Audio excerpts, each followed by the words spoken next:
lovely to meet you. Thank It's you lovely to meet very you again. much for giving us your time. That's about it. I've listened to the album and really enjoyed it. Thanks. What I wanted to know though was why is it taking you so long to decide to do another solo project?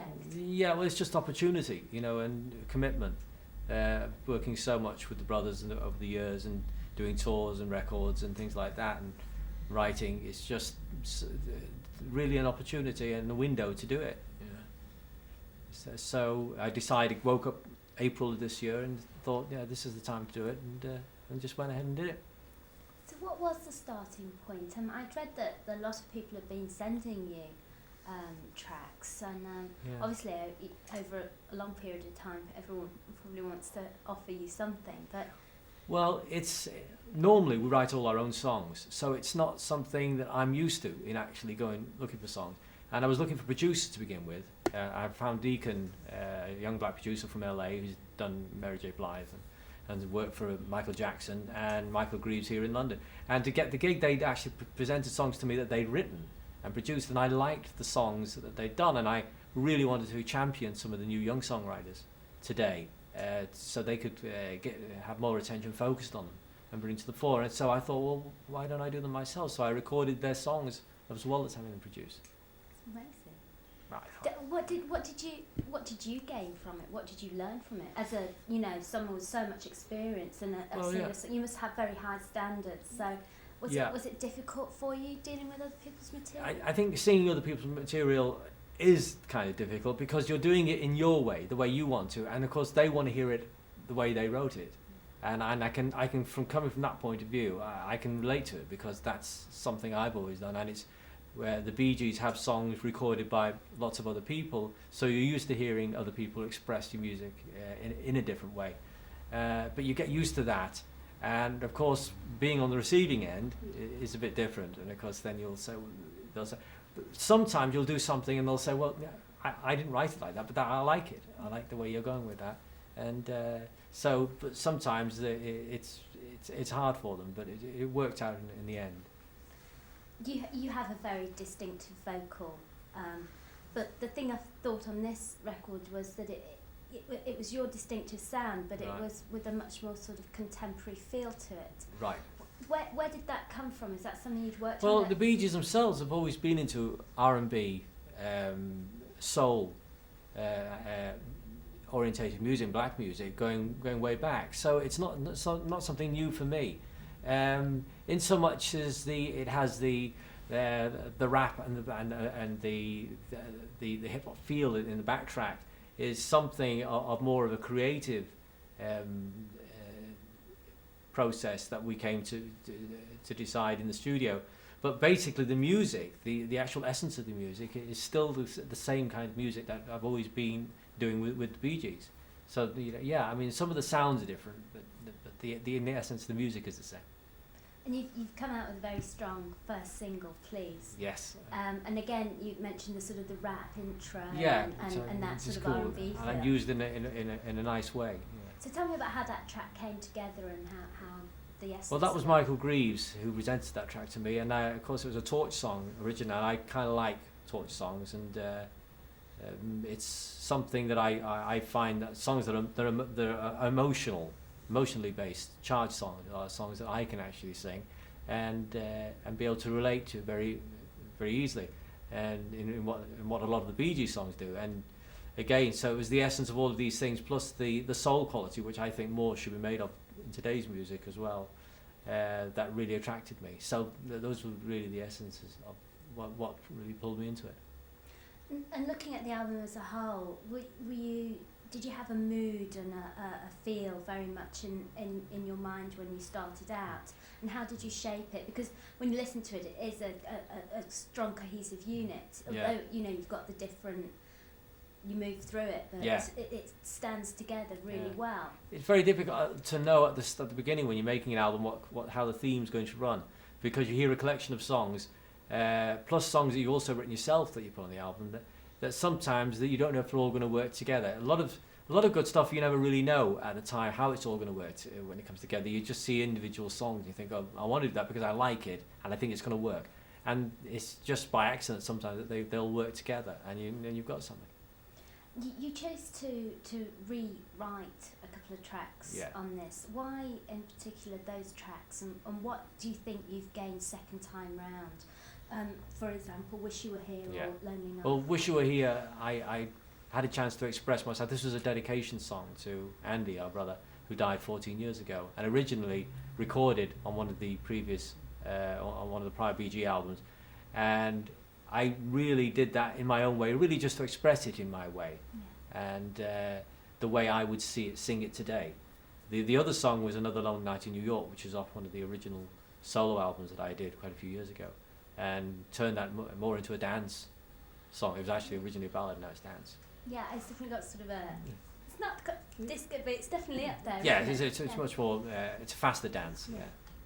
How does this album feel to you in comparison to, say, your collaborative works with the Bee Gees? Is it a more personal... It is. It's not just more personal, but again, it's obviously more solo vocal orientated. I mean, there is harmony in there, but again, you know, I wasn't trying to make an album that sounded like the Bee Gees, but although I don't mind being a Bee Gee, I mean, I don't mind being identified as a Bee Gee. I'm very proud of my work with the group, but and I know that will always be the case. But I know there are people who are going to hear these tracks that sounds like Robin Gibb of the Bee Gees, and I think it's no different probably than Stevie Nicks doing a solo album and saying, hey, that sounds a bit like Fleetwood Mac, and I think you just accept that and just hope that people will like the album for what it is, you know. Will you be touring? Do you have plans to sort of take this on? Yeah, although there will be a BG album being cut this year as well. I should be promoting actively this album alongside that, and whether or not the Bee Gees do live shows or I do live shows will be decided during the year. Well, I mean, obviously you've performed as a solo artist anyway, but you know, there's been a bit of a break. How do you sort of feel sort of any anticipation, or how does it feel to be out there on your own? Not too bad. I mean, out in the world promoting on my own, or do you? Both. I mean, well, I mean, being promoted. I mean, it's not something that I promoted on my own as a BG anyway. Even when you're doing BG stuff, we have a sort of habit of being separated in terms of promotion, doing things on our own for BG related products. So it's not something that I'm alien to. You know, we don't always go around as a unit promoting. So not joined at the hip. So it does make it easier actually, because you know it's I've done it before. So. But that distance has always kept you, I think, probably allowed you to survive really. Because if you did sort of live on top, I mean, you don't even. That's right. You're not even based in the same country. Well, that's right. Yeah, I think it's true. I think you can't sort of. I think everybody has the illusion that you're always together and doing things together, but it's better that you're not really. Yeah. I mean, what amazing! I mean, you must have an incredible drive, because there you are, you're thinking, right, I've got to find time. So, oh look, there's a window. Yeah. And you know, you've got all your other commitments, Bee Gees and what have you, and your own other writing for other people, and then you do this, but you could just be sitting back, being, you know, rich and you know not. Well, yeah, but the thing is, you see, it's like I'm an artist, and I feel that I've got a lot of creative energy, and I feel that I have to keep doing this because this is what I do. You know, it's like a painter keeps painting. You know, I don't paint, but I paint with sound, I suppose. Absolutely. How do you feel about the current music scene? Because although, you know, I mean, the Bee Gees have always had a contemporary edge, and your own music, and it's not even contemporary, it's like timeless quality as well within your music, and you set the standards for everyone else. But do you feel that today's music's almost letting that down? Well, I don't think in Britain that the music that's being made today, and I don't think I'm not talking about new music's being made, because a lot of people are doing a lot of cover songs and depending on songs of the past to have success today. And I think they're not living up to the legacy of British music and how and what an impact it had on the United States. I mean, the British music scene ruled the United States. It's not anymore. It's the biggest selling acts in the UK today, the new biggest selling acts, aren't cracking the US charts. It's an absolute fact, and they haven't done in over 10 years. And that is something that was unheard of 10, 15 years ago, where huge acts in Britain were not cracking the US. Got to get back to that, and we've got to get back to original songwriting and have songwriters and artists being more the focus of attention in this country and nurturing new talent that writes songs, and not necessarily a beauty contest as it's been turned into. Yeah, well, I think it's a bottle of peroxide and a skimpy top. And And music has become secondary. Yeah, You know, definitely. It's like the catwalk and a recording studio at the side. You know, you look good, let's make a record. Definitely, that's been. It's got to change. Yeah, it's doing, and it's damaging the record industry tremendously.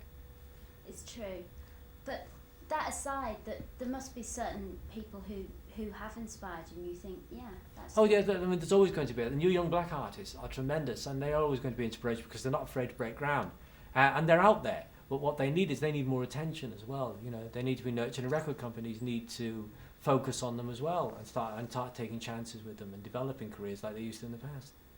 I mean, is that something that you yourself are active in promoting? Well, that's why I'm on this album doing other people's songs to bring attention to these songs that they probably otherwise wouldn't get, and maybe they would, but it's my contribution, and hopefully that will be the case. You know, that I can do that. I mean, you've got the Gibb name behind you. How difficult? How difficult is it for you, even to sort of get your music out there? Yeah. Because we've already said all they want is, you know, pop drivel kind of. But it's, I mean, pop's great when it's great. Right. Yeah. But what we've got today isn't great. Right. Well, you know, you just do your best. You just do what your best. You know, it's you can do no more than that. I mean, one of the in the charts at the moment, one of the tracks that's been on the chart the longest is, you know, Gareth Gates' Unchained Melody. It's not even, you know, he's had to take a track and great track and rework it. That's right. Yeah. That much original material. But the trouble is, when people do these songs, everyone knows they're old songs and they've been recorded by other people. And what artists really need today are songs that are going to be their own, that they are known for, and not other people who are known for. You know, and just taking songs that have been hits before and reworking it's the easiest thing that people can do. The cult of celebrity also seems to be a huge problem. Yeah. And almost to the point where people are lost in who they actually are. I mean, some of the diva-esque creatures that we seem to have at the moment, and the music gets lost behind that. The music how did you, as the Bee Gees, manage to survive? Because you've had so much success, financial, critical, over so many generations. I think this is what came. I started talking about before about songwriting, and all of those artists that have stuck to their songwriting, have survived. You've got to be able to be self-sufficient and not always have to depend on the outside and look for other people to depend on, to prop you up, because a lot of artists today, they're not musicians, they don't write their own songs, they have to look from the outside all the time. So therefore, when the time comes, they're going to be in a mess. And I'm not saying they're all going to be like that. I'm not saying not everyone, because there are some great people with great voices that can stand the test of time. And so I'm not judging all of them. But by and large, what I am saying is that the record company's got to start nurturing new talent that writes songs and are musicians again. We've got to see those as role models and heroes again. Yeah. I mean, I know In Excess around Mindful, in a sense, they are still there, but I was speaking to them a while back, and they were sort of saying that, you know, they had sort of 5, 6, 7 albums to cut their teeth before, you know, they really got, you know, the recognition. Yeah. And you have a one hit single these days, and you're a legend in your own mind. Yeah. It's supposed to be a time, I should say. Yeah. So what's life for you outside, you know, the television and, you know, the promotion and what do I in my private life? I'm a very sort of private person, and I'm not really I'm not athletic. I'm not very sports orientated. So I read a lot, and I walk a lot. I do 100 push-ups every morning when I get up, and I'm macrobiotic vegetarian. Really? Yeah. So what is a macrobiotic diet then? I read a lot about it. Well, it sounds more technical than it really is. It's just no meat. You know, it's rice and it's soy. You can have like soy burgers or soy pies. You can still eat pastry, but it's like brown pastry, and really all vegetables. And, but I eat potatoes as well. So it's sort of looking at roast potatoes and things. Within, going outwards, stuff. Yeah. start at the inside and the rest will Yeah, come I just through. don't eat meat, that's all. Good. And so, I try. and time out for you is reading. Yeah, just reading books. That's my form of therapy, escape. Yeah. Any New Year's resolutions? None yet. Well, I'm gonna break them all anyway. Yeah, definitely. Yeah. That's what they're there for. Yeah. That's what they're there for. So, next year, is it this year you're going to start working on the Bee Gees album? Yes, yeah, 2003, yeah. And planning to tour that? Yes, absolutely. Yeah. Can't wait. Thank you very much. Thank you. Oh, can I just ask you, Magnet, Yeah. the title? Yeah. Why Magnet? Well, again, it works for the artwork as well, you know, and being drawn to something, and of course it works in relationships. Magnet is a kind of some symbol of all powers that pull things together, and yeah, and it just seemed to be the right word to use at the time. Great. Well, I can't wait. Well, do you know what the next single's going to be yet? Not yet. Too early to tell. Hmm. Sorry about that. Okay. All right. Lovely. Thank you very much. Thank you very much.